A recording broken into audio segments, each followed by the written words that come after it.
राष्ट्रपति रामनाथ कोविंद एक दिवसीय अयोध्या दौरे पर हैं। शनिवार को उनके स्वागत और सुरक्षा को लेकर सभी इंतजामों को अंतिम रूप दिया गया। अयोध्या धाम को सील करते हुए चप्पे चप्पे पर निगाहबानी है। वहीं दोपहर बाद रेलवे स्टेशन को छावनी में तब्दील कर दिया गया। राष्ट्रपति की सुरक्षा में ड्रोन कैमरे के साथ पैरामिलिट्री कमांडो ATS के दस्ते ने मोर्चा संभाला। प्रधानमंत्री नरेंद्र मोदी अपने मासिक रेडियो कार्यक्रम मन की बात के जरिए राष्ट्र को संबोधित करते हुए मेजर ध्यानचंद को याद किया। प्रधानमंत्री मोदी ने कहा कि मेजर ध्यानचंद का जीवन खेल को समर्पित था। देश को कितने ही पदक क्यों न मिल जाए, लेकिन जब तक हॉकी में पदक नहीं मिलता, भारत का कोई भी नागरिक विजय का आनंद नहीं ले सकता।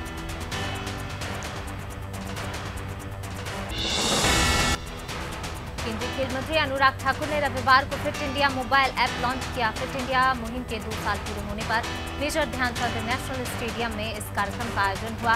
केंद्रीय खेल मंत्री ने इस मौके पर अपनी रस्सी कूदने की कला का भी प्रदर्शन किया। वीडियो में अनुराग ठाकुर काफी देर तक रस्सी कूदते नजर आए।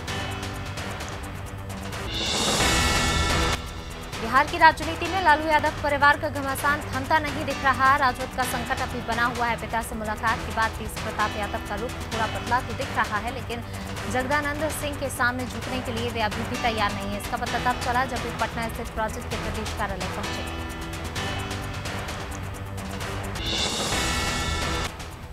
सीबीआई ने बंगाल में चुनावी हिंसा की जांच को लेकर अपनी सक्रियता बढ़ा दी है। वहीं दूसरी ओर सियासी बार पलटवार का दौर तेज हो गया है। असम के मुख्यमंत्री हेमंत विश्व शर्मा ने ममता बनर्जी पर तंज कसते हुए कहा कि वह जितना अधिक असम और त्रिपुरा का दौरा करेंगी, उतना ही उन्हें लाभ होगा। वह रेड कार्पेट बिछाकर ममता बनर्जी का स्वागत करेंगे। रक्षा मंत्री राजनाथ सिंह ने कहा कि देश की सुरक्षा के साथ कोई समझौता नहीं किया जाएगा। उन्होंने कहा, बावजूद इसके हमारी सीमा पर चुनौतियां हैं। देश के लोग इस बात को लेकर पूरी तरह से आश्वस्त हैं। देश की सुरक्षा के साथ किसी भी तरह का कोई समझौता नहीं किया जाएगा।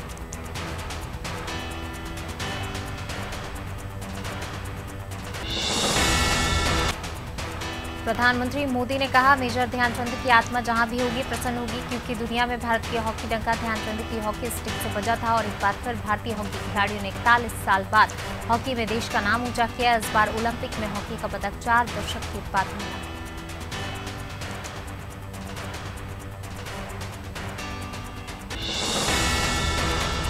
प्रधानमंत्री मोदी ने मन की बात प्रोग्राम के जरिए रविवार को देश को संबोधित किया। इस दौरान उन्होंने हॉकी का खास तौर से जिक्र करते हुए मेजर ध्यानचंद को याद करते हुए नया नारा दिया, सब खेलें। इसके साथ ही उन्होंने हुनरमंदों की बात कहते हुए, हुनरमंद लोग आज के विश्वकर्मा हैं।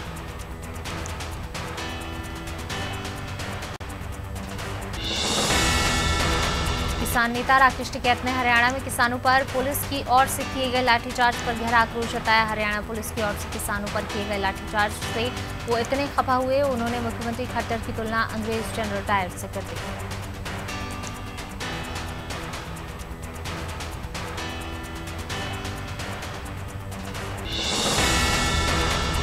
कांग्रेस की घोषणा पत्र संवाद समिति के चेयरमैन सलमान खुर्शीद रविवार को गोरखपुर में आम लोगों से बातचीत करते दिखाई दिए। यहाँ उन्होंने रिक्शे में बैठकर सफर किया और रिक्शा ऑटो वालों से बातचीत की। रिक्शा चालकों ने कोरोना काल में अपनी तकलीफें गिनाई, बोले कि खाने के लाले पड़ गए थे। ऑटो वालों ने पेट्रोल की महंगाई का मुद्दा उठाया।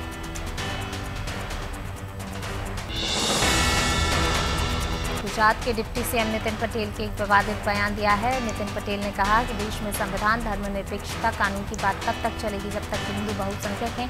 हिंदू के बहुमत में रहने से कानून कायम रहेगा। सामुदायिक अल्पसंख्यक हो जाने के बाद कुछ भी नहीं बचेगा।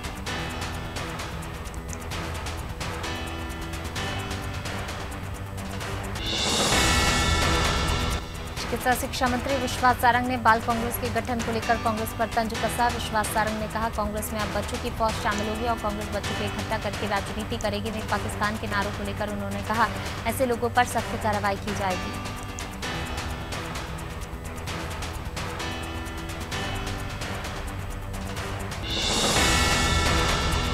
नीमच के सिंगौली में आदिवासी युवक से मारपीट के मामले में कांग्रेस ने जांच दल का गठन किया। प्रदेश कांग्रेस अध्यक्ष कमलनाथ ने कांग्रेस कमेटी का एक दल पूर्व प्रदेश कांग्रेस अध्यक्ष कांतिलाल भूरिया की अध्यक्षता में नीमच भेजने का निर्णय लिया। दल में विधायक हर्ष विजय गहलोत, पाचूलाल मीणा, दिलीप गुर्जर, मनोज चावला शामिल हैं।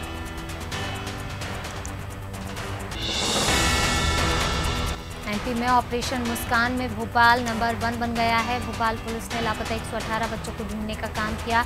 सीआईडी की एनालिसिंग रिपोर्ट में ये खुलासा हुआ है। रिपोर्ट के मुताबिक साल 2009 से 21 तक राजधानी पुलिस ने 118 बालक बालिकाओं को खोज निकाला।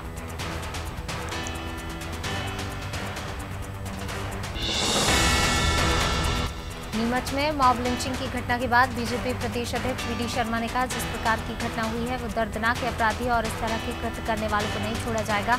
साथ ही शर्मा ने कांग्रेस को नसीहत देते हुए कहा, विपक्ष को ऐसे मुद्दों पर राजनीति नहीं करनी चाहिए।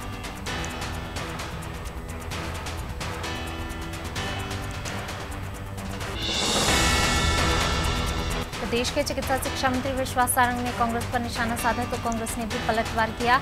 मीडिया समन्वयक नरेंद्र सलूजा का कहना है, विश्वास सारंग कह रहे हैं कि इंदौर, नीमच, उज्जैन और रीवा की घटनाओं के वीडियो कांग्रेस के पास ही पहले क्यों आते हैं। ऐसे मंत्री को अपने पद से इस्तीफा दे देना चाहिए।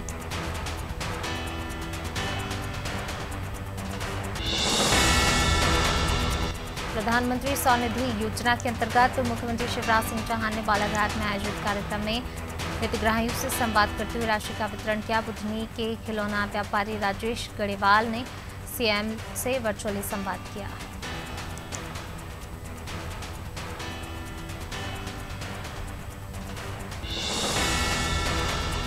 प्रधानमंत्री स्वनिधि कार्यक्रम के अंतर्गत सीएम शिवराज सिंह चौहान ने वर्चुअली जुड़कर हितग्राहियों से संवाद किया और एक क्लिक के माध्यम से हितग्राहियों के खाते में 10,000 रुपए ट्रांसफर किए। पंचायत अधिकारी योगेंद्र सिंह ने बताया, महगांव के 20,000 हितग्राही लाभान्वित हुए। महगांव हितग्राहियों को पीएम स्वनिधि योजना का लाभ मिला।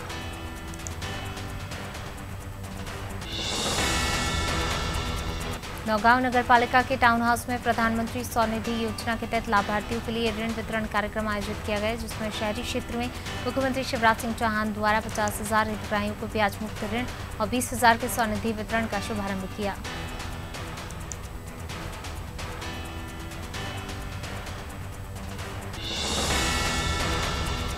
सतना जिले के कोठी में प्रधानमंत्री स्वनिधि कार्यक्रम का आयोजन किया गया, जिसमें सीएम शिवराज सिंह ने सौंदर्य प्रसाधन की दुकान चलाने वाली सपना गुप्ता से वर्चुअली संवाद किया। इस दौरान योजना का लाभ पाकर सपना बेहद खुश हुई। सपना का कहना है कि इस तरह की योजनाएं हम गरीबों के लिए बहुत अहमियत रखती हैं।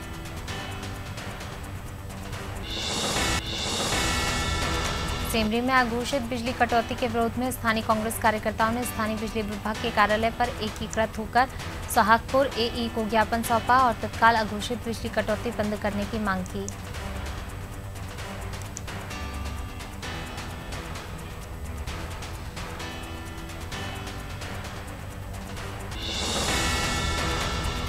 नौगांव में नगर पालिका की परमिशन के बिना शहर में 5G टावर लगाने का काम किया जा रहा था। टावर की शिकायत मिलने पर नगर पालिका के कर्मचारियों ने टावर के सामान को जब्त कर लिया और काम बंद करवा दिया, लेकिन ठेकेदार द्वारा कुछ समय बाद ही काम शुरू कर दिया गया, जिसे लेकर स्थानीय रहवासियों ने एसडीएम को ज्ञापन सौंपा।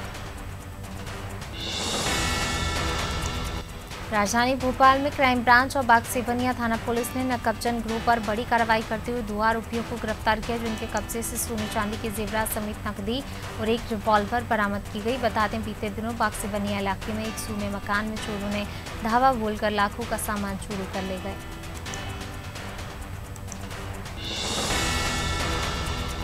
प्रदेश में मानसून की दस्तक से कई जिलों में भारी बारिश का अनुमान लगाया जा रहा है। मंडला में भी घंटे भर हुई लगातार बारिश से लोगों को गर्मी से राहत मिल गई। वहीं किसानों की फसलें भी सूखने से बच गई हैं। किसानों का कहना है कि अगर बारिश नहीं होती तो उनकी फसलें सूख जाती।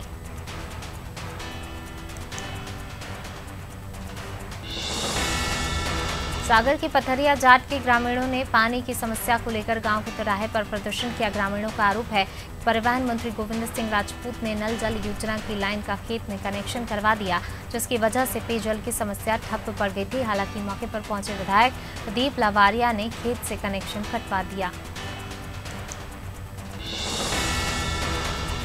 सीहोर पुलिस ने अवैध वसूली करने वाले 3 युवकों को गिरफ्तार किया। इन युवकों ने खुद को पत्रकार बताकर सरपंच से 20,000 की मांग की थी, जिसकी शिकायत सरपंच ने पुलिस से की थी, जिस पर पुलिस ने तत्परता दिखाते हुए तीनों को गिरफ्तार कर लिया। ये तीनों पत्रकार भोपाल के बताए जा रहे हैं।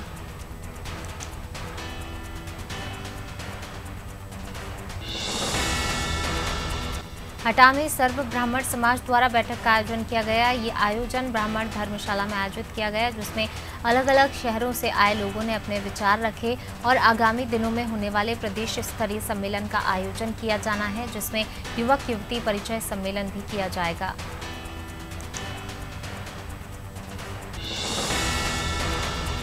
मध्य प्रदेश के कुछ जिलों में बारिश नहीं होने से फसलों पर इसका बुरा प्रभाव पड़ रहा है। रहटी केरेडी तहसील में कम बारिश होने की वजह से किसानों की चिंता बढ़ गई है। किसानों को धान, सोयाबीन, उड़द, मूंग की फसल कम बारिश के कारण चौपट हो रही है और अधिकांश जगहों में फसलें सूखने की कगार पर आ गई हैं।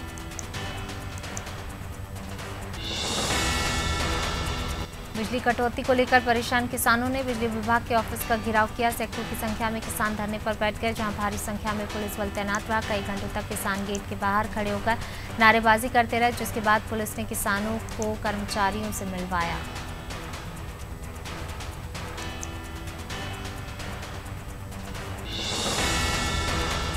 राजधानी भोपाल में न्यू बहुउद्देशीय स्वास्थ्य कर्मचारी संघ ने 12 सूत्रीय मांगों को लेकर नीलम पार्क में सांकेतिक धरना प्रदर्शन किया। संघ के प्रदेश अध्यक्ष रामकिशोर सिंह भदौरिया ने कहा, एएनएम के पास पहले से ही ज्यादा काम है, इसलिए उन्होंने अनमोल ऐप में टैबलेट से जानकारी एनएम की जगह डाटा एंट्री ऑपरेटर से कराने की मांग की है।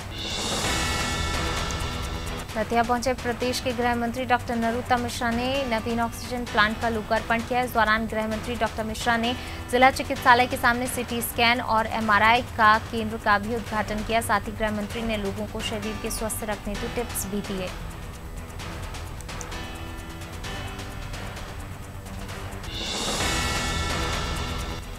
मुरैना में नगरीय क्षेत्र के 350 पथ विक्रेताओं के खातों में 10-10 हजार रुपए की राशि स्थानांतरित की गई। इस राशि के वापस करने पर पथ विक्रेताओं को आवश्यकता पड़ने पर दूसरी बार 20 हजार रुपए की राशि बैंकों से ऋण खाते स्वीकृत होंगे।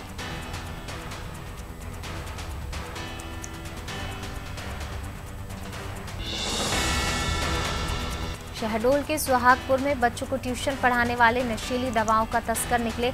सुहागपुर पुलिस ने नशे के कारोबार से जुड़े 2 आरोपियों को नशीली सिरप के साथ रंगे हाथों गिरफ्तार किया। पुलिस ने आरोपियों के पास से कुल 85 नशीली सिरप बरामद की। दोनों आरोपी पंकज राहुल ट्यूशन पढ़ाने के साथ कई कंपनियों के एजेंट के रूप में काम कर रहे थे। राजनांदगांव के बसंतपुर स्थित जिला अस्पताल में मौजूद सुविधाओं का निरीक्षण करने के लिए पूर्व सांसद और वर्तमान जिलाध्यक्ष मधुसूदन यादव भाजपा कार्यकर्ताओं के साथ अस्पताल पहुंचे। जिलाध्यक्ष ने बताया कि केवल लोगों के तुष्टिकरण के लिए मेडिकल कॉलेज को जिला अस्पताल से हटाकर पेंट्री शिफ्ट किया गया है।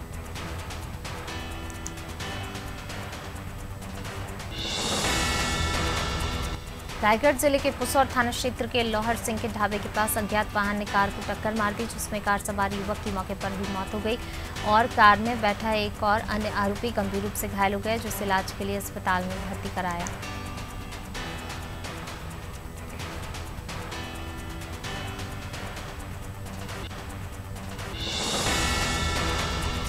रायगढ़ में असंगठित कामगार मजदूर कांग्रेस के जिलाध्यक्ष के नेतृत्व में बहुजन समाज पार्टी की प्रमुख मायावती का पुतला दहन किया। मायावती के खिलाफ जमकर नारेबाजी की। कार्यकर्ताओं का कहना है मायावती ने मजदूरों के लिए अपमानजनक शब्दों का प्रयोग किया था, इसी को लेकर प्रदर्शन किया गया।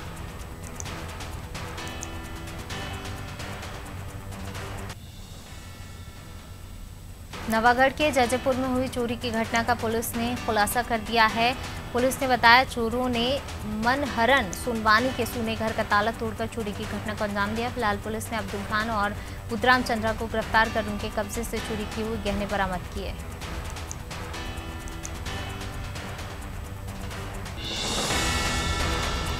रक्षाबंधन के त्योहार का एक हफ्ता बीत जाने के बाद भी नक्सल प्रभावित इलाकों में तैनात सुरक्षा बल के जवानों के हाथों में अभी तक राखी नहीं बंधी। इसी को देखते हुए जगदलपुर स्थित सीआरपीएफ क्वार्टर में स्कूली बच्चों और समाजसेवियों द्वारा जवानों को राखी बांधी गई।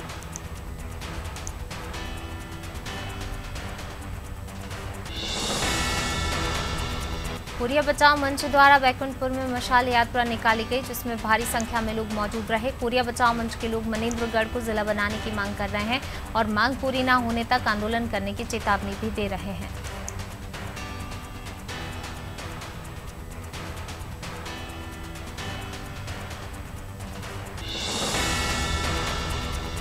बालोद में देवांगन समाज के नवनिर्वाचित पदाधिकारियों ने समाज को आगे बढ़ाने, समाज के प्रति अपने कर्तव्यों को निभाने की शपथ ली। कार्यक्रम में मां परमेश्वरी की तेल चित्र की पूजा अर्चना की और समाज के वरिष्ठ पदाधिकारियों द्वारा पौधारोपण किया गया।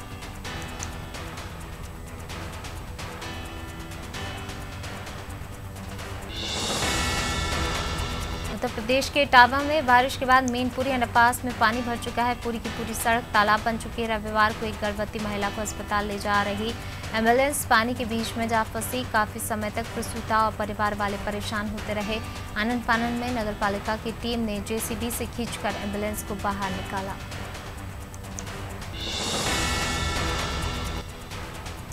हमीरपुर जिले के मुस्कुरा विकासखंड के लोदीपुर नेवादा गांव में अंग्रेजों के जमाने में शुरू हुआ महिलाओं का दंगल आज भी आयोजित किया जाता है। दंगल का शुभारंभ गांव की सरपंच गिरजा देवी ने 2 महिलाओं को हाथ मिलवाकर कराया।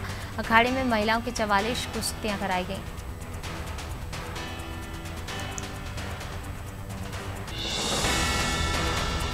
लखीमपुर खीरी जिले की मुख्य नदियां इस वक्त तूफान पर हैं, जिसकी वजह से जिले में बाढ़ जैसे हालात बन रहे हैं। लगातार हो रही बारिश से जिले की शारदा और घाघरा नदी उफान पर है, जिससे जिले के दर्जनों गांव बाढ़ की चपेट में आ गए हैं।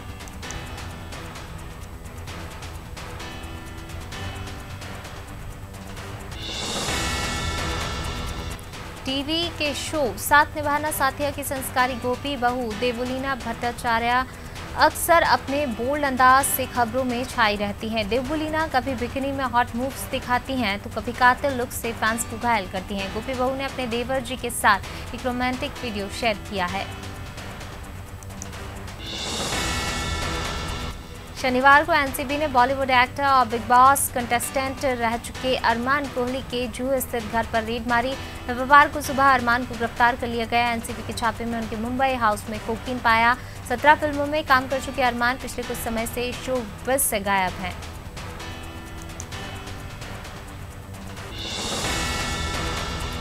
Reality show big boss OTT में सभी कंटेस्टेंट्स के बीच जोरदार झगड़े देखने को मिल रहे हैं। बॉलीवुड एक्ट्रेस शमिता शेट्टी और भोजपुरी एक्ट्रेस अक्षरा सिंह भी लगातार एक दूसरे से उलझते नजर आ रहे हैं। अक्षरा का आरोप है शमिता उन्हें लगातार नीचा दिखा रही हैं।